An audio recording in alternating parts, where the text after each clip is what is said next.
Hey, what's up, folks? Welcome back to On Texas Football. Welcome back to the Winning Drive, the prime time edition. The gang's all back. I'm Lifetime Longhorn Rod Davis. Pleased to be joined by fellow Lifetime Longhorn Young Prodigy CJ Vogel and coach. He's back, former high school football coach at Vernon, Capel, Brownwood, Belton, Rotan. Also played college football at Abilene Christian. Coach there as well. Was on the staff at the University of Texas for multiple head football coaches. Now you can catch his work at ShipleyRanches.com. It's our own coach, Coach Bob Shipley. Coach, great to have you back.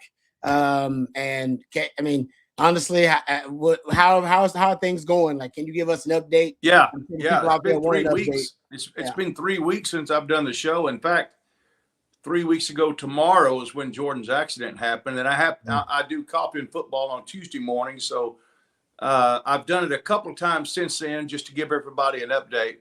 But I couldn't do the evenings because I was keeping Jordan and Sonny's boys at night, and we call it when they get out of school, that's when the storm hits, and you can't take your eyes off of one of them for a second. And so anyway, but we're blessed, man. I don't know of any family blessed more than we are. Thank you so much for you guys holding down the fort, for the OTF family and Longhorn family everywhere, for prayers. I had a front row seat to God's hand in all of this, and it was amazing. I'll share it with people at some point. This is not the time or the format to do it, but anyway, just amazing the way everything transpired, the way that it did. First of all, that he's just alive, and then the second obvious thing is that he's doing so well, and it's just beating every odd that's put out there. So we're blessed, and we are, we've always been a very close family. We've been through some tragedies, but it's something that will even make our family closer.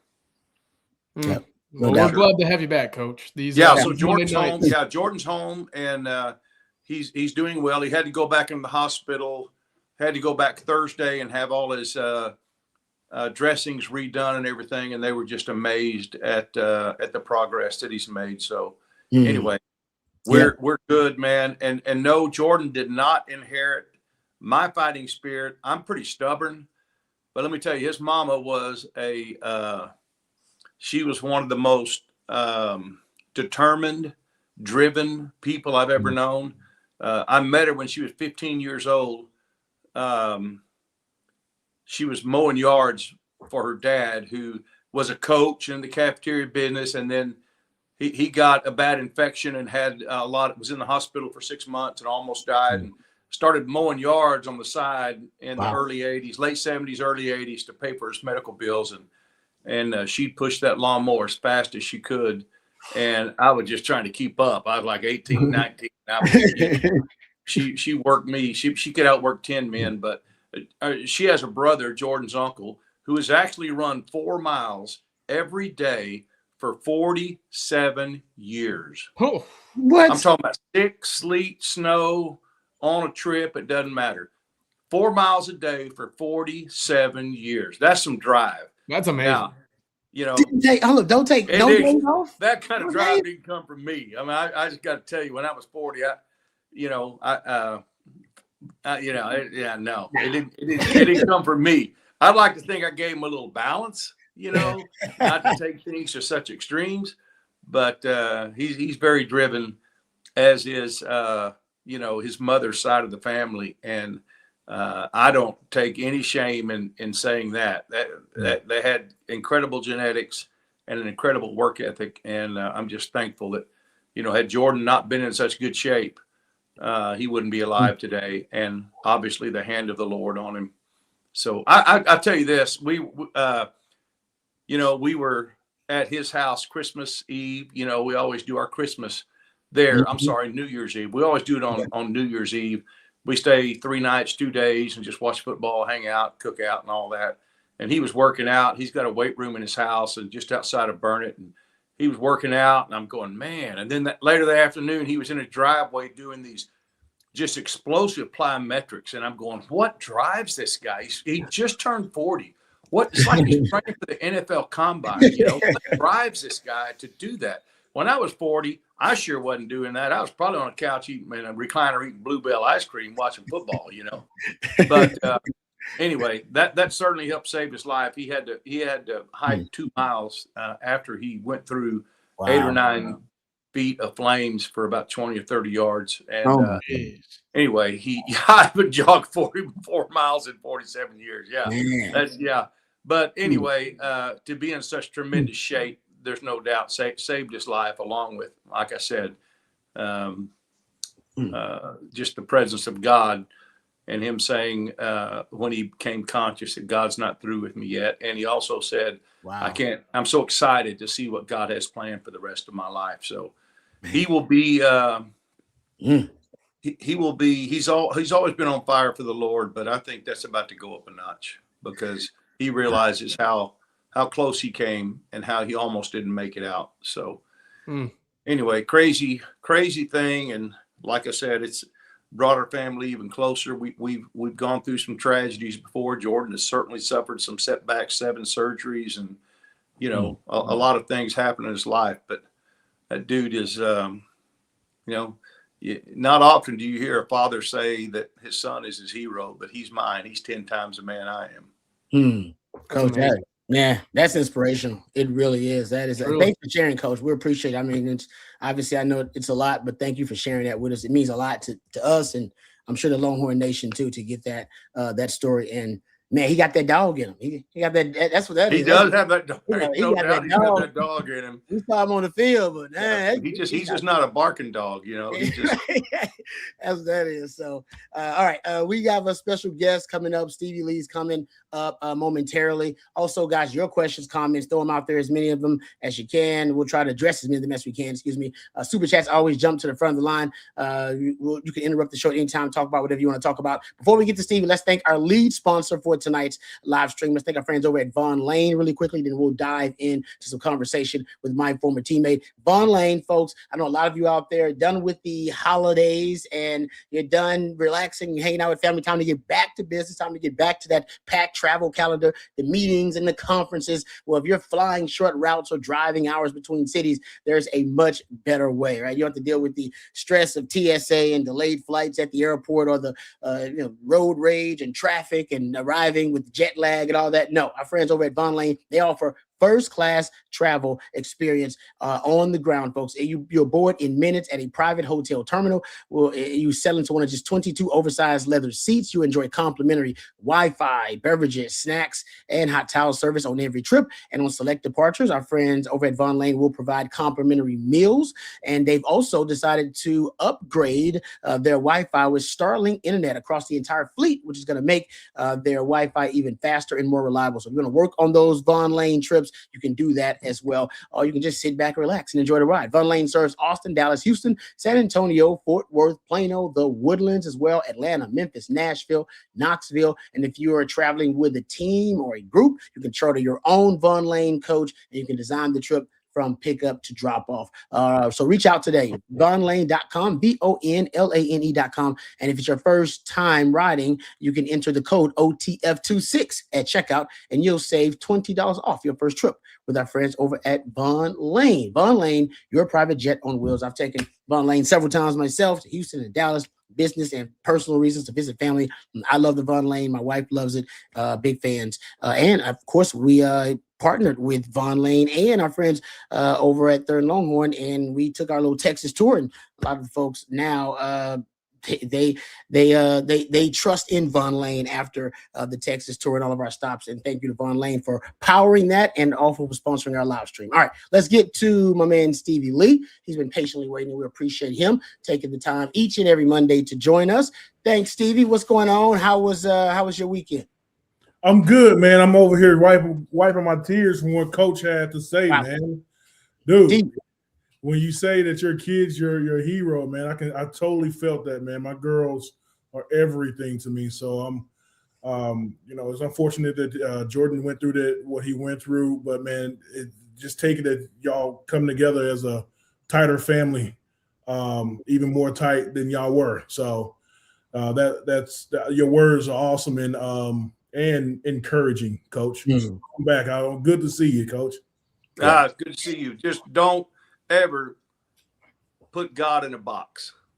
Absolutely. Don't put him in a box, because I'm telling you, man, the prayers that we heard from all across the country, the small groups, the churches, the friends, the coaching staffs. I mean, just unbelievable, the outpouring of prayer for him. And every time he couldn't, he had his eyes closed, had a tube, took a tube out, and what, tell him to pray, tell him to pray, tell him to pray. Man. And power of prayer, man. It's unbelievable. But anyway, thanks. Good to see you, Stevie. Yeah, good to see you, Coach. And look at my man Scott Massey is in the chat over here. What's up, Scott? Out of Shreveport. Shreveport. Hey, Shreveport blowing up, man. Isn't 50 Cent opening up his studios? He's studio in Shreveport. He just closed, right? I think it was $125 million redevelopment deal. He just closed like last week on that. But no way. Opening up the studios there. Doing great work with the mayor. A lot of people are really excited what he's doing in Shreveport, and we needed it too, man. Shreveport is not where it was whenever I left, but now it is. It's coming back up again. Yeah. No, my mom does her shopping in Shreveport, man. Mama close, so I'm rooting for Shreveport. I need Shreveport to come on up. All right, Stevie. Let me ask you this, because I think the number one. What's your biggest complaint, or not a complaint? What's your biggest concern now with Texas and where they are with the roster and where they are in the portal? Because pretty much the portal is not over. You can still acquire players via the portal, but the talent's drying up. Like that, all the big time, the high level players have been taken off the board. Now you're looking at value picks and depth and that kind of stuff. But for the most part, this is it. Like this. Unless there's some big move made, I mean, looks like this is going to be it for Texas. What are your thoughts on how the roster looks overall at this point? Man, I take a little bit different approach, man. I think that a lot of people are still trying to do this and do that, and or wanting Texas to go and get somebody else and do this. And I'm good with what we got. I feel like I'm good with what we got. I mean, you guys get paid to do this, though, so y'all have to talk about it. So I think that we did some really good moves on the offensive line. We did some good moves on the defensive line. I think that we did a really good move at receiver. Arch is going to have some weapons on offense. I feel really good right now. I really do. Okay. I like the confidence look, and I think you're probably right, Stevie, because I do think the solution that we talk about on the offensive line, I think it's going to be on campus currently, right? When it comes to finding the left guard or that fifth option, I think it's there, whether it's Sikorsky, whether it's a Jordan Coleman. We'll see if a Jackson Christian or someone already on campus here can push, right? Kojo Chapman, they're going to be in the mix, but ultimately they did a hell of a job when it came to acquiring talent, right? 4 of the biggest names, Rasheem Biles, the running backs, Cam Coleman. Do you have a favorite addition so far out of the portal so far for Texas? So obviously Cam, right? But I'm hearing some really good things about Hollywood as well. So, and then I want to go out and see what's the defensive tackle. I'm blanking the name that we got. Which one? Which one? Say it again. Ian Jafar, the big one? Yes.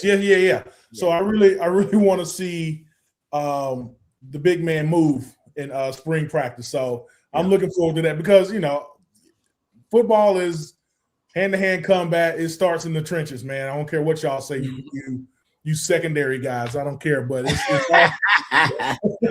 it's all about the trenches, man. So I'm looking forward to seeing that. But obviously Cam and Hollywood, I really want Arch to get his weapons to unleash what this Manning kid can do. Stevie, you do a show inside the man cave with my man Sean, and it's great. You guys do a great job. You guys interview players, get a lot of inside nuggets. So I do want to promote that because we have a question from Cisco who obviously a fan of your platform, says, Stevie, loved that interview you had with Boswell, or Marcus Boswell, correct? Yeah. He's a good kid, man. Comes from a good household. I didn't know that he's the only boy of like 5 girls in that house, man. Wow. And his dad was a Olympian. So he has the, for lack of better words, pedigree to play football and to be an athlete. Now, and he's been working off the field with DJ Johnson, right? I mean, always good to work with somebody that has a bucket's water upstairs, you know? Come on.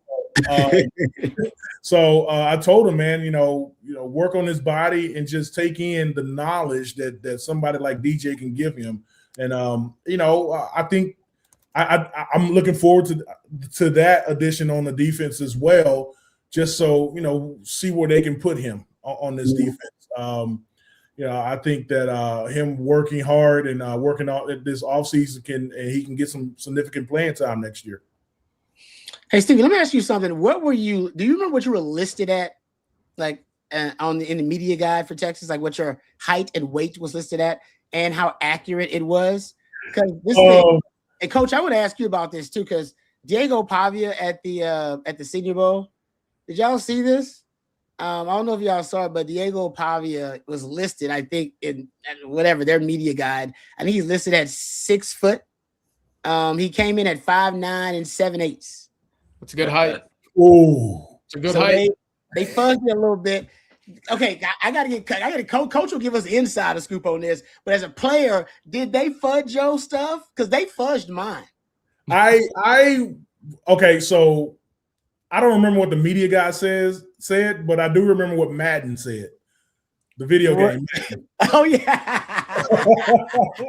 the video game. Okay. Madden, they still owe me money for this. But Madden said that I was 6'5", 305. 6'5". And what are you? So not that. Why there stories it is? No. Well, I'm 6'5". I'm definitely 6'5". Okay. But I played at about 320. My playing weight was about 320, and but my coach wanted me to be down at 305, but man, dining hall was just too good, man. Yeah, back then the dining hall was a lot different than it is now. Remember, you had the cakes and the ice cream and all that stuff. Yeah, they don't serve that stuff now at the dining hall. Yeah, that's what I heard, man. It's unfortunate because I had a good old time down there, man. So your stuff was somewhat, I guess, kind of accurate. Coach, what is the deal on that? Where do they get these measurements from? Because I will admit, I went to the combine and I was accused of lying about my height by the Minnesota Vikings. I remember this. And I was like, dude, I don't tell John Bianca and them guys what height to list me at. I mean, I was listed, I measured at like 5'8"3/4 at the combine. And I was listed, I believe, in that program at like 5'10", 5'11", somewhere around there. And they was upset. And I was like, hey, it ain't my fault. All right. It ain't my fault. They listed me. So who comes up with those heights? Well, I tell you, I had 2 different philosophies on that. On the programs, and when I was coaching high school football, I always lowered it. Always lowered it because I wanted those opponents to think they were going against a 6'3", 210-pound guy, and then here comes a 6'4", 235-pound guy, and they're going, "Oh man, I wasn't ready for that." Why would you fudge it on a high school program? You want those guys to come out there and go, "Man, that dude's a lot bigger than I expected." But on the college stuff that I sent out, I would always give the player the benefit of the doubt, get them up there a little bit, because then the assistant coach could tell the head coach, "Oh man, yeah, he's 6'5", he's 6'5", 6'3.5", give those guys an edge when it comes to being recruited. But when they were going against their opponent, I always lowered it and made it smaller than it really was, just so those guys we would have that initial, "Oh man, I didn't think that guy was that big," Yeah, so basically Mac Brown and John Bianca were trying to help Rod B. They're trying to get my draft stock a little bit. And then it turns out when I got to the combine, the charade was over. They were like, nah, dude, you're an elf. What are you talking about? You 5'8". It should have made me seem like a better player. Like, hey, you 5'8" and balling like that. But no, that's not how they looked at it at all.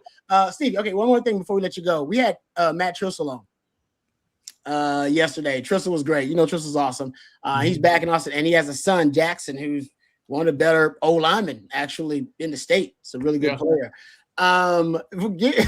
Give me a Matt Trissel story or something you remember about Trissel. Because I remember, I remember about Trissel. I told him, I said, man, I remember like you always bleeding during the games. Like I remember, don't you remember him? They always bleeding during the games?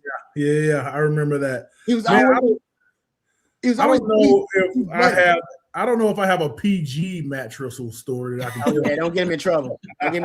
He's a businessman now. He's like, no question. I mean, we hope to have him back on again soon, Steve. Yeah, come on now. Nope, we don't want that. If I tell a non-PG story, he's gonna tell a story about me, so I'm gonna leave that alone. Yeah. Don't do, because he got dirt on all of us. Yeah, no question. No, so one of the things, it was out of college. We were out of college, and he was living up here in Round Rock, and me, C-Red, and some other guys went over to his house and hanging out and everything. But Matt Trissel is a hunter. Yeah. And Matt Trissel is a big game hunter. Mm-hmm. Big game. Yeah. So you can look at my Facebook page.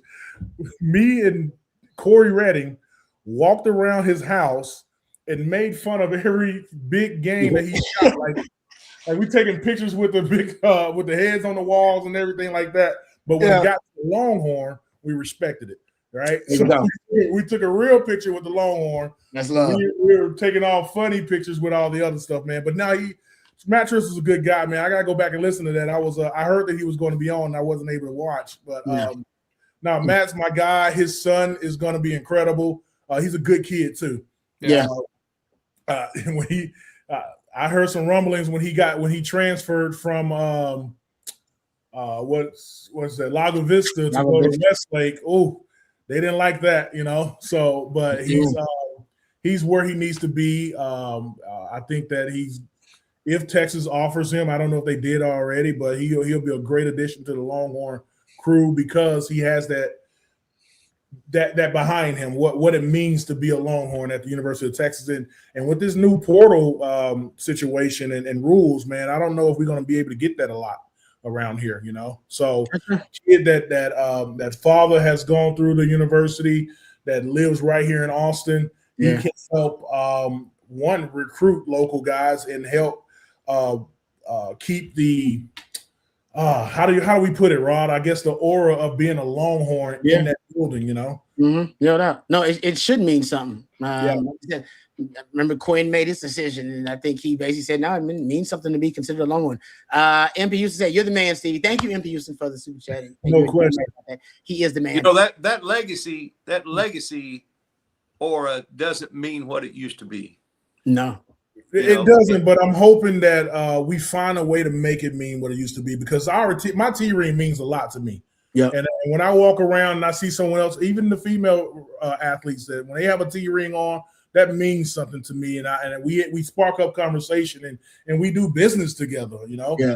Sure. So I really, really want to figure out a way to keep the legacy of being a Longhorn in that building, in the whole athletics department, you know. But it is going to be harder to do that nowadays, Coach. Yeah. No, totally. It's definitely a challenge. But you're right about Matt Trissel and Jackson, his son. He definitely implied yesterday that he would like they would like that Texas offer, and if they get that Texas offer, that he's gonna have pride in being a light. Listen, I don't have a doubt that they're gonna offer this kid, because he got an ass on him like that boy. Coach philosophy, huh? You got that the badonkadonk? The badonkadonk. What is the Carly B size butt? Yeah. Coach said he don't want no old lineman with a flat butt. See, that's no. Got a big butt. No, you show me a guy with a flat butt, I'll show you a guy that's going to get his butt handed to him more times than not. No question. That's where his butt went, huh, Coach? He got handed to him too many times. All right, Steve, we take up too much of your time. Thank you, as always. It's always a great time. We appreciate you, and tell that lovely family of yours we said what's up. Right, I will, man. And shout out to my Hargrove family. They sent me some swag that actually fit. That's clean right there. They used to be all the way back here, and they sent me some swag. So this is my outfit for every time I come on. I ain't gonna lie. I'm not on your roof, but know who's on your roof. All right. We love my man Stevie Lee. Thank you, Stevie. Appreciate you, brother. All right, brother. Appreciate you, Stevie. Courtesy of our good friends at Hard Grove Roofing. Like he said, reach out to them. They're very trusted. They can be trusted with any of your roofing needs or concerns. They're offering a free roof inspection today, 512-645-3202, or you can reach out at hardgroveroofing.com. Know who's on your roof with our friends at Hard Grove Roofing. They have offices all over Texas, Louisiana, and Arkansas, but they are the most pro burnt orange roofing company out there. I've met these fine folks. We've actually done some events with them. They're really good people, and they take a lot of pride in customer service. Make sure they're doing it right and doing it the right way. So thank you to our friends at Hard Grove Roofing for sponsoring our Monday chat with lifetime Longhorn, my former teammate Stevie Lee. All right, I think we got a couple of super chats that we'll get to, and then we'll dive into that Senior Bowl update and also talk a little bit more portal discussion. But Travis is up first with a super chat. Thank you, Travis. We appreciate it. Says, what are the strengths and disadvantages of Chapman, Jay Coleman? All right, so we're talking about Jaden Chapman. Is that what we're talking about? Mm-hmm. And Jay Coleman. Is Coleman physical or grad transfers available after spring? That's a good question. That's Look, I'll start with Jaden Chapman because I think he's obviously very intriguing, right? You don't know a lot about him yet. He hasn't really scratched the field a whole lot. I think he only has 31 career snaps at the guard position for Texas.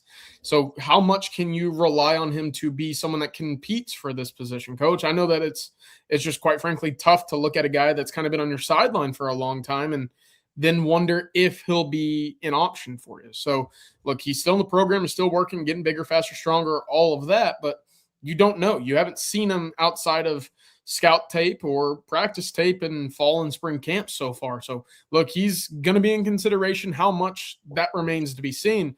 But Jordan Coleman, I think, is going to be really intriguing. Now, this is a guy going into year number 2 at Texas. He's 6'4.5", 6'5". He's a big kid. 345 pounds is what I believe Texas listed him at on his original freshman media guide, talking about height and weight, Coach. I mean, and Rod, that's a big kid coming out of Cedar Hill. He's a physical kid. And I think he uses his frame very well. You talk about having a strong rear. That's one of those kids. And he moves people. They like him at tackle. They like him at guard. Will he be that swing third option? I think potentially. But, hey, Texas has an opening right now, or at least a position up for grabs at the left guard spot, and he figures to be a name that's going to be heavily in consideration for it. Again, this is very early, right? It's only January 26th, but they like Coleman a lot. Physical, moves people very easily, and of course, at that size, he moves and bends much more fluidly than what you would expect a younger offensive lineman to be at that size. Yeah, but unfortunately, we won't know until that opening kickoff, because, spring game is kind of a thing of the past now. We used to be able to get an idea of where we were at in the spring game, but we haven't had that lately. So, but it's just going to be whenever these guys start really coming on themselves and are ready to spread their wings and show what they can do, and it's, I think our staff probably learned a little bit from that last year. Maybe the guys weren't tested enough in the spring. I don't know. Maybe they knew full well going into the season that it was going to be an hold your breath kind of offensive line as we entered the season. But I think they'll be very demanding of these guys in the spring to try to get those guys battle tested and get our 5 best guys in the right position, which we didn't do this year till over halfway through the season. It seemed like. Seemed like to me. Yeah, I mean, that would be, to me, best case scenario for Texas if one of those young guys steps up and, essentially earns a starting role or earns a role in the rotation on the O-line. Because right now the belief is that you're not going to have one of those young guys step up and earn trust enough from the coaches to become a starter. And I think Jerry's kind of been echoing that point too. It's like, let's just hold off because one of these young guys is going to take advantage of the opportunity in the reps. We just don't know who it's going to be, but one of those young guys is going to do it, and maybe it is Jay Coleman ends up being that guy. Travis, we will check on. That's a great question. The last part of this question: are grad transfers available after spring? I don't know for sure. Yes, they are. They are? Okay. Yep. You can add a grad transfer. It basically now has to be after term. So they have to graduate and then they will be available as long as they entered in the portal window. So they're going to be okay, I got you. Free agent options that are still lingering around, if you will. But that will graduate after this semester, and then other schools can then go acquire or sign or whatever the terminology is now. Okay, so you could get the board could be upgraded potentially with some grad transfers. That could be good news, especially on the O-line for Texas. All right, thank you, Travis. We appreciate that super chat.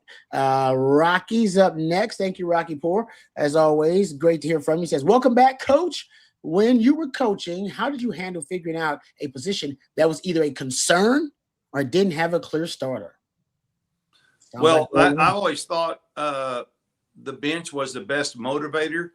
And so you give those guys, every chance they can to compete, for a spot. And, it's probably different in college. I'm sure it is than when I was coaching high school football. But you kind of know I knew what I needed in a center. I needed a smart guy who can make all calls. And still today, at any level of football, you need a smart guy, dependable, who can make all those calls. It's not as tough to figure out the center as it is those other positions. You want your best pass blocker, on the blind side of the quarterback, obviously at left tackle. The guard positions are the positions that are some of the toughest ones to figure out, because it could be a guy that was battling for a tackle position, all spring long. Then when all the dust settles, you go, you know what? He's not going to beat out that left tackle, but he might be able to help us at guard, So I think, competition is great. Put those guys up, one-on-one with the best guys, and put them against the best guys, get it on film, see what they do against the best, for example, defensive linemen. If you're an offensive lineman, have them get a lot of reps against some of those best defensive linemen, get it on film, show them what they're doing wrong. And, what they say, the eye in the sky don't lie, and so competition and sitting on the bench is a great motivator. You see whether a guy's going to have that internal fortitude to come through and win those battles against a stud defensive lineman, for example, if you're an offensive lineman, or vice versa. You put those best prospective defensive linemen up against your best offensive lineman and see how they do, and let them know where the bar is set. This is what you're going to see week in and week out next fall. So see how they do against those guys. And iron sharpens iron, obviously, coaching cliche. But I think just competition, and, don't name a guy a starter any earlier than you have to, because once a guy thinks he's not going to be a starter anymore, then, he may, if he starts giving up, then that's not the kind of guy you want on your roster anyway. You want fighters. Yeah. But you've got to get them ready. You got to make them go against your best guys and see if they can handle the heat. That's good stuff. That shouldn't. I like what you said, Coach, about what you say. The bench is a great motivator. Reminds me of that great quote from Bob Knight. The greatest motivator in the world is your ass on the bench. Ass meets bench. Bench retains ass. Ass transmits signals to the brain. Brain transmits signals to the body. Body gets ass off bench and plays better. It's a hell of a sequence. It's rare to find that these days. That's exactly what I thought. I was like, oh, it reminds me of that Bob Knight quote. So once again, great minds think. But hey, it goes back to those dogs we were talking about. You want dogs. Offensive, defensive line, I hate to say this with parents listening out there, but, I never wanted my boys to be in a street fight. They weren't linemen, but you want guys that will not back down to a challenge. And I always talk about, give me an offensive lineman that's been in a street fight or two, that knows and wants to be the aggressor and wants to win and is not afraid and won't back down when he's challenged. Yep. Casey Studdard once described, he was like, line play. He said, because a lot of times you end up going against the same guy over and over again, throughout the game. He said it's just a 60-minute fight. He said by the fourth quarter, somebody's going to be ready to give up. Or somebody, you can whip somebody and you can kind of feel them like, oh man, they don't want no more. They don't want no more. And that's you got to have that mentality. Even Trissel said this last night about his son. And it was interesting. He said, I had to essentially cultivate toughness with him. Because he said at first he wanted to play football, and he was like, listen, son, you ain't gonna be no running back or no wide receiver or no quarterback. Look at you. You're gonna be a lineman, man. And you're probably gonna be an interior lineman. You're gonna have to like to get down and dirty and nasty, and and want to basically impose your will and force another human to submit, move another human being against their will. And he said he wasn't sure if he was going to be a good player. And he said he asked him, but he said before one of the games, he told him, he said, hey, I want to see you. I think it was a middle school game. And they had like a track around the field. And he's like, I want to see you block somebody to that track. And so you block them all the way to the track. And he said he did it on the play, coach. He said he was shocked. He said he would just throw it out there like, can you block a dude? And he seen him do it all the way to the track and just got to maul this dude. And he was like, okay, he got it. Okay. If he's got that mentality, we got something to work with. And that's why, I think you can cultivate it. Some kids have it naturally, but I do think you have to have it early, that mindset. It's hard to get it at the college level. You ain't got it by then, you ain't gonna really have it. It's something you gotta have early. Absolutely. Yeah. Okay. Tejana 512 is giving me the business in the chat. Okay, so apparently, I don't know where you went and found it. Tejana 512 went to the media guide and found like all of the questionnaire that all the players have to fill out, coach, for the media guide. So this is back stuff from like 1998 for Rod B. I'm sure I filled this out like my senior year of high school, right before my freshman year. It says the nickname was Kool-Aid. I didn't give myself that nickname. They said I smiled a lot, so they called me like the Kool-Aid man. I got that nickname in high school from folks. It also says last book read was the Bible. Yeah, you know what? Child of God, baby. Boom. Before I was corrupted by 6th Street and some other stuff. Yes, I was reading the Bible regularly. I actually used to carry my Bible around me, around campus with me. I did. I carried because I would read it when I was like waiting for class and other stuff like that. I was reading my Bible. And when I first got to Texas, Robbie had a Bible and I had a Walkman that I carried with me everywhere. And then Tillman Holloway broke my Walkman intentionally because he said people were making fun of me. And he said he was going to buy me a Discman because I was way out of date with my Walkman. And he said, I'm going to upgrade you. And so he bought me a Discman. Boom. Old school. Was it an upgrade? Yeah, it was upgrade. Yeah, okay. But I like my tapes though. That's my DJ Screw tapes. They were. I don't think at the time they had transferred them all to disc yet. But anyway, yeah. Thank you for bringing up the old stuff there, Tejana. I appreciate that. It's a good find. Yeah, don't bring up any of the other stuff. I don't know what I said. I probably said some stuff about. I think there's some poetry. I think I said something about poetry in there too. I wouldn't pay attention to what I was saying back then. I was probably trying to make sure Mac Brown liked me. So I was probably just putting stuff in there that I think Mac Brown would wanted me to say. All right. All right, let's get back to it. This is from Uni K Brothers. It says off subject. Unique Brother. I read that wrong. I apologize, Unique Brother. I see it now. I see it, Unique Brother. It took me a while for it to register. Off subject, anything on new defensive coaches to possibly be added? That's a good question. Look, Texas obviously brought back Blake Gideon. I've not yet heard if they're going to fill that nickel spot. Of course, you can now add as many on-field coaches as you'd like.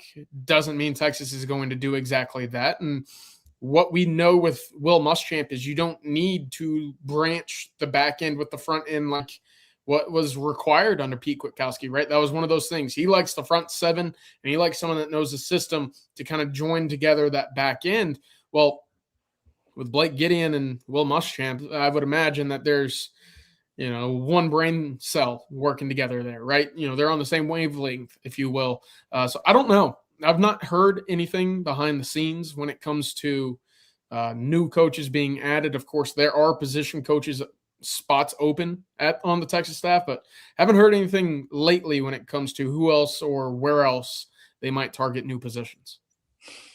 Yeah, that's interesting. And do we know for sure Muschamp's coaching linebackers, correct? Coaching linebackers, right? Or is he going to hire a linebackers coach and just be a coordinator? Well, he still has Nansen on staff, so until we hear something official with Nansen, good point. There you go. Yeah, I think he's going to be all-encompassing with a focus on backers and safeties, perhaps. Yeah, exactly. I was wondering if he was going to actually coach a position or just kind of obviously be overall or over the entire defense. That's a good question, actually. And it's a really good question. I wouldn't – and it's up to Muschamp because he's the head coach of the defense now. He'll make all those decisions, and Sarkis made that clear. But I wouldn't waste an opportunity to add great coaches, man, especially when you don't have a limit on it. Man, you bring in as many good coaches as you can. Did y'all see what Kalen DeBoer did? No, hired a second offensive line coach. I saw a tweet about this, and they said that they're going the route of the Denver Broncos model, which I thought was really interesting. I hadn't heard this yet before, but you have two offensive line coaches. One deals with basically the tackles, and the other works specifically with the interior, your two guards and your center. And again, I figure it's easier for one voice, one coach to get that line in a row, but that's something that I guess teams in the NFL are experimenting with, and it works well enough to the point where Kalen DeBoer in Alabama said, hey, we're going to give this a go. We're going to have two offensive line coaches to try to bolster what was a pretty poor run offense for them last year. Yeah. No, well, the thing about that is, in my opinion, you get somebody Kyle Flood is familiar with and is probably coached with before, or he coached him. The same thing with Will Muschamp. If he's going to hire another guy, he ain't going to hire just a guy. He's going to hire a guy who knows what to expect, who knows the priorities that Will wants in his defense, and the way that all the positions have to merge together. I can't imagine going out and hiring a guy, even though you want great recruiters. But Will Muschamp has been around enough, and Kyle Flood has been around enough. If you do that, you get somebody in their lineage that understands what they want, understands what they're looking for, and can speak the same language, and will be a third hand, I guess, to those guys in dealing with those positions. Do you almost have to get someone that's played for him or coached under him? Like, you can't have two guys coach, whether they, have worked together in the past or not, but there has to be a hierarchy almost, right? Right. No doubt. You've got to have one that has a final say. Yeah. And the other one carries out what the head coach of that position wants.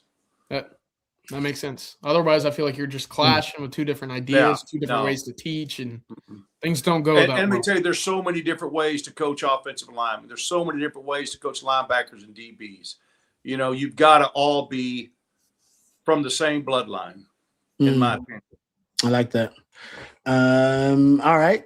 Cisco with a question here. I like this. Out of the players in the Senior Bowl, who can help themselves improve their stock?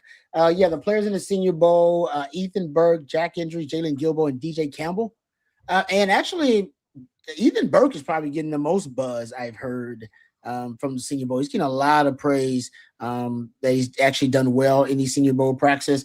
There was also a tweet acknowledging standouts in practice, and two Longhorns were listed there. I think Jalen Gilbo was listed among those standouts, and DJ Campbell also was listed. So apparently the Longhorns are having a real good Senior Bowl practice session so far. Obviously, that's what the Senior Bowl is all about. Senior Bowl is on with the 31st, but it's all about the practices leading up to it. What are your thoughts on that? CJ, you first. Who do you think will increase their draft stock the most out of that group? Considering, I think Jack Indries is supposed to be a mid-round pick. DJ Campbell, maybe a late-round pick. I'm not sure about Ethan Burke and Jalen Gilbo. Ethan Burke, I think, should be a late-round pick too, but obviously I haven't looked at – I think it's a deep edge draft. Which it is a deep edge draft. Yeah. That's kind of where I was going to go, though, right? Because this is a guy that's 6'6" plus, right? 6'7" maybe. Yeah. Really lengthy. We saw some good things. Obviously, late in the year, had his best game against Texas A&M as well. That's Also nice to see Jalen Gilbo receive some shout out. DJ Campbell on the interior. Again, we'll see what Texas does to replace him. But right now, Ethan Burke's kind of that guy for me. And I go back a year ago, it was Baron Sorrell coming out of Mobile. He was the only Longhorn that made the trip. Yeah. But he certainly benefited the most, right? This is a guy that, the Packers selected back half of the year. The Packers really liked him as well. But he definitely benefited. So I'm eager to see what all comes of this. But I would say Ethan Burke's probably the guy that I look at and say probably has the most to gain right now.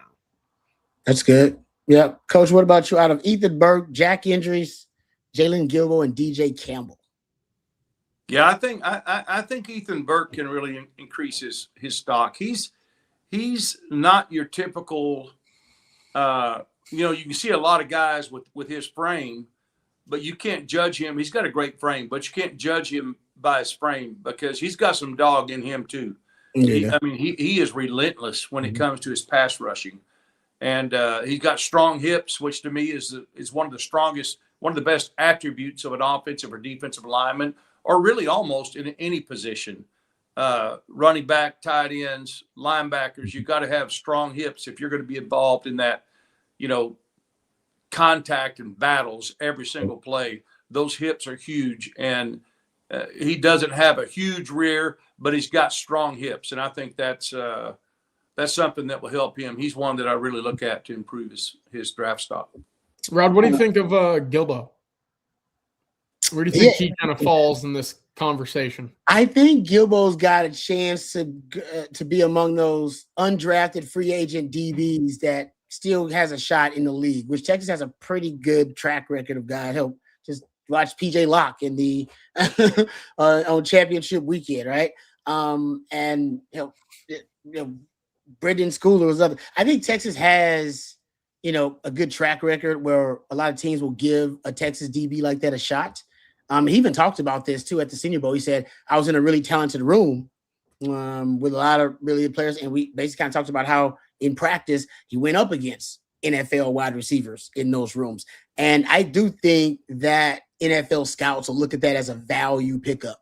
I don't know if he wrecks the pro day, then he runs some crazy freaky time and has these crazy measurables and measurements and metrics. Yeah, he could end up getting drafted in late rounds. But right now, I think he's an undrafted free agent.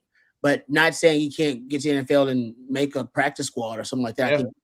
I've seen it happen too many times with Texas DBs that everybody thought, that guy didn't get drafted. He's not going to work out. And Adrian Phillips goes and ends up playing in the league for, 8-9 years, whatever it is. Well, there was 2 undrafted Texas DBs that were playing the AFC Championship game this past Sunday. Right? Exactly. Yeah. DJ Locke, Brandon Schooler. And all it takes is just get your foot in the door, prove yourself, and stick around. Whatever it is. However, I think Brandon Schooler is probably the best example that Texas fans have seen recently because he's not playing defense. He is strictly a special teams team, and he's been able to make a lot of money, and he's been able to create a pretty high demand for himself playing strictly punt coverage, kickoffs. That's all he does. That's how you know that guy was a great athlete, though. Think about it. He at 2 power programs, this guy played different positions. Played wide receiver at one and played deep. Not just any low-level power forward. We're talking like power, like elite power forward programs. And then went to the league and just became a special teams ace in a time where teams don't reserve roster spots for special teams guys. They don't do it. They ain't got enough of them. So you got to be really damn good at what you do to be basically mostly just a special teams guy, which is what he is. Yeah. So that's really impressive. It's just freaky impressive. Speaking of random off topic here, isn't it the Mike McCarthy to the Steelers? Does that shock anybody? That's I don't get it. For a second, sorry, random. But I will say this: for Mike McCarthy to have been head coach of the Packers, Cowboys, and the Steelers, pretty cool. I know. I don't know who the hell. That's a hell of a trifecta there. Anyway, I just wanted to get y'all's thoughts on it too. I was like, I don't like it, Rod. I don't like, but I trust the Steelers. I trust the organization. I mean, the Steelers make a decision. I gotta trust that. It's the Steelers. Anyway, moving on. Tim says, Coach Shipley, thank you for coaching my boys. Glad to know you, sir. Thank you, Tim. Lisa, that's really nice. Tim Lisa Langford. Appreciate that. Yeah, man. Yeah, I've coached a lot of great ones, and not necessarily great football players, but just great kids that had a lot of heart, and he was certainly one of them.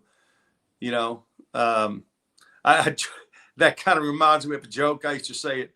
Well, you didn't have anything good to say about a kid. I mean, if a kid was just a kind of a team guy, just went out there and did whatever you told him, play scout team, never made an impact on a game or whatever, and may not have had an ounce of talent. And this is certainly not one, but you say things like, this is the kind of kid that, you'd love to marry your daughter one day. But if it's not even one of those kind of guys, you just say, out of all my years of coaching, out of all the guys that I've coached in all my years, you're one of them. And somehow they kind of feel good about that. Oh, that's great. Langford's not one of them, by the way, but that came up last week in a conversation I had with a guy. Yeah, because you coach all time. I mean, I don't even know if you ever tried to do the just math in your head about how many kids you've actually coached. No, I have no idea. I've never talking about. Started in 1984. That's a long time. That's a long time, man. That's a long time. But what's crazy is I remember more guys off my 84, 85, 86, 87 teams. And even in my years of coaching college at Abilene Christian than I did when I was a head coach, because it's crazy because when you're actually coaching those guys, true. When I was a head coach, I was just, I still coached a position for a couple of years when I was at, row 10. But after that, I was just like Mac Brown, you just kind of coach the coach, and you don't get to know the kids one-on-one as well as you did back. But some of the guys that I've kept in contact with the most are those guys from, my first 5, 6, or 8, 10 years of coaching. It's kind of crazy. I still remember their numbers and everything.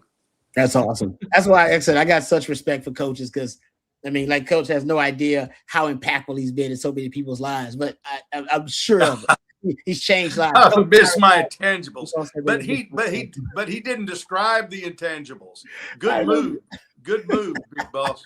I'm gonna miss your intangibles. That's a compliment to me. I feel like that's a compliment. It is a compliment. Yeah, and just the fact, and I don't sugarcoat things. Our off seasons were incredibly hard, incredibly demanding.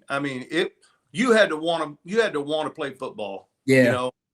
Or you would get weeded out.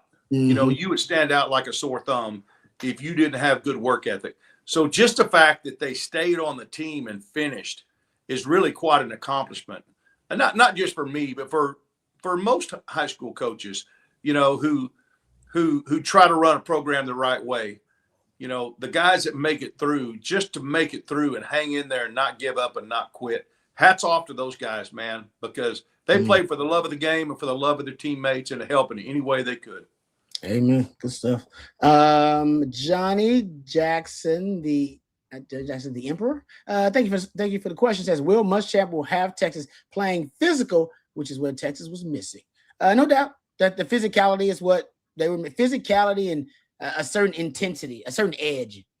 And I think that's also what he's looking for with Muschamp. Muschamp's defenses, Muschamp has an edge to him that he'll bring that edge to the team. Like I said, I keep the Kirby Smart quote after the game, like up on my screenshots, because it made an impression on me. So I'm sure Sark is thinking about it. When Kirby Smart said after the game, a lot of these kids want to check. They don't want physicality. If you have the check and no physicality, you end with nothing. You're not just getting checks at our place. We're hitting people. He was talking about you. So I think Sark took that personally. Well, he should have, by the way. He should have took that. I agree. Aggressively optimistic Texas fan. Any reason why Anthony Hill has seemingly slipped in mock drafts into the second round? Yeah, because they did not showcase him as a pass rusher. If you're going to be a linebacker, you got to showcase some freakish added value to your game, right? And that's why, what's the kid from Ohio State, Arvell Reese? Like his freakish added values that they move him around anywhere. You put him at like 6, 7 different positions. They move him around the formation. His multiplicity is what the added value is. If you're going to be a linebacker drafted in the first round, you can't just be an off-ball linebacker. There's going to be some, and the reason that he was being mocked is because he was coming off an 8-sack season. So everybody was like, he can play linebacker, but he also can get after that quarterback. So he can put him on the edge. And then when Texas didn't do enough of that, I think teams were like, nah, you know what? And then he had the injury, and I play this. I saw at ESPN Top 100 for 2025, ranking the top players from 2025 season. ESPN had one. Pro Football Focus had one. Anthony Hill wasn't on either one of them. I think anybody say, if I told you that before the season, you'd be like, that's absurd. Like, you don't know what the hell you're talking about. You're an idiot. He didn't forget how to play football. Exactly. So that's kind of what I think. I don't know what you, CJ, what are your thoughts on it? You got something different? No, I'm kind of with you there. Again, I think turnover luck is a big thing at linebacker. You know, he forced 2 fumbles in one game and then forced 1 the rest of the other 9, right? So, you know, I think that's part of it. Interceptions, obviously, another piece of the puzzle there. His 2025 or 2024 season was spectacular. When you talk about the sacks, the pressures, the hurries, on top of that, 3 picks, 3 forced fumbles. He was around the football seemingly all the time. And then for whatever reason, it didn't feel like he was near the football as often. I don't know if teams just said, hey, we're not going to utilize or go after the middle of the field, because it still felt like they attacked Texas in that department, but he wasn't weaponized like we thought he was going to be after seeing him as a sophomore. So that's part of it, but good coaches, you know, bring out the most of your guys. And I think ultimately that was part of the reason why Sark went a different direction. Yeah. At the defensive coordinator spot. Yeah. Dude had 30% pressure rate his second year and 8 sacks, and they didn't use him on the edge enough. All right. Thank you to all of you guys for the questions and the super chats. Let's thank our sponsor, Von Lane, one more time before we end tonight's live stream.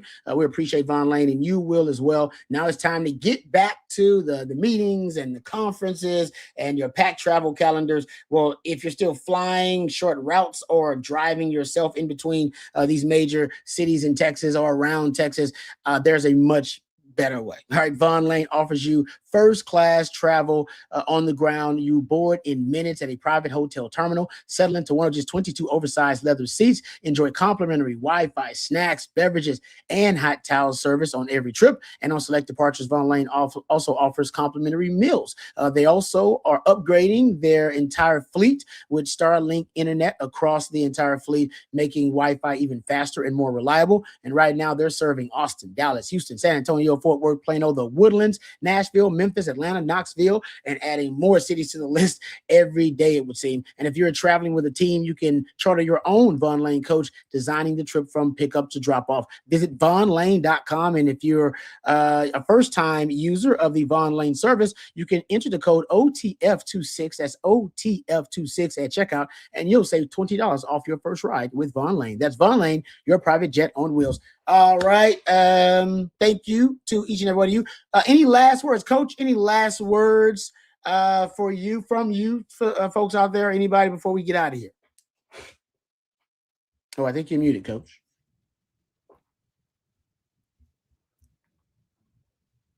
Oh, I think you're muted, Coach. Uh-oh. Yep. I knew it was going to happen. Big shout out to Rocky P. You know, I think Matthew has a graphic. Look at that. A picture that my daughter took of Jordan in the hospital. Rocky had these made up. Oh, that's awesome. Wow. Yeah. Unbelievable. We're really excited about him. And Rocky, thank you so much. You're an incredible designer to be able to come up with this. And I know I told Rocky, I said, Jordan will never wear this because he won't ever do anything to draw attention to himself. But I think it's really cool. And Rocky P can probably get you one if you're interested. I don't want to give you more work than you're already doing, Rocky, but what a great design of a hat. And that wasn't, I mean, he wasn't, he was still fighting whenever he put up those. So we couldn't believe he did it because his hands, his left hand was burned worse than his right hand. Anyway, but that's a pretty cool design that Rocky made up. And it's amazing. I mean, I communicate with Rocky on Facebook Messenger, but if Rocky would put up his contact information, he may not want to mess with this for everybody, but hey, pretty cool design, man. I think I'll pre-order mine, Rocky. I'll pre-order mine right now. But thank you so much from the Shipley family. Everybody was just like, hey, can we get that in kid sizes? Because that's amazing. I got 12 grandkids that want one. So that is we're going to order some for our family. But anyway, I just thought it was pretty cool for, just to kind of, that is Texas fight in the essence. It's you never give up. You never give up. And so I thought it was cool that Jordan threw those horns up when he couldn't hardly open his eyes. We were just talking about, how many lifetime Longhorns there will be. Like now that you have to transfer portal and everything, like how much does it mean to these guys to be lifetime Longhorns? And the epitome of it, that Jordan in that situation has got the fight to throw up the horns. Yeah. He loves the horns. Exactly. The Texas family has been so good to our family for so long. Just incredible to our family, even before adversity hit with him losing his mother a little over 4 years ago. And I just can't say enough about, first of all, the OTF family. I think Bobby was the third person I called. Wow. The other two were very, very close family friends when this happened. I wanted the news to get out on OTF first. But anyway, I know that sounds a little selfish, but I believe in our family here at OTF, and it's, it is on Texas family. It really is. And Rocky P, I appreciate it from the bottom of my heart. You thinking about us and having that design made. That is beautiful. Like I'm like touched right now on the verge of a little tear, man. Hey, Rocky, I don't know how you're going to do it, but you need to get information to folks so they can pre-order, because I want to pre-order mine. Yeah. For sure. That's cool. Awesome. All right. Thank you very much, Coach. Thank you for sharing, Coach. Thank you. And I'm so glad to have you back. I'm so glad that things are going well. Folks, please continue to lift up the Shipley family and pray for them, because prayer works. No doubt about it. CJ, thank you for all your expertise, brother. Great stuff as always. Matthew's the best in the business. He's the real MVP behind the scenes. Thank you to Stevie Lee as well. Thank you to our friends at Hard Grove Roofing and VonLane.com. If we missed any of your questions, we apologize about that. Direct them, please, to the gentleman at Coffee and Football bright and early tomorrow morning. That'll be at 8:15. The man, the myth, the legend himself, Bobby Burton, and my man, the estimable Jerry Hamilton. And then we'll also have your Tuesday night live stream, 7:15, CJ Vogel and Jeff Howe. Thank you from the bottom of my heart for Coach and for CJ and for Matthew. I'm Lifetime Longhorn Rod Babers. Until next time, hook 'em horns. Welcome.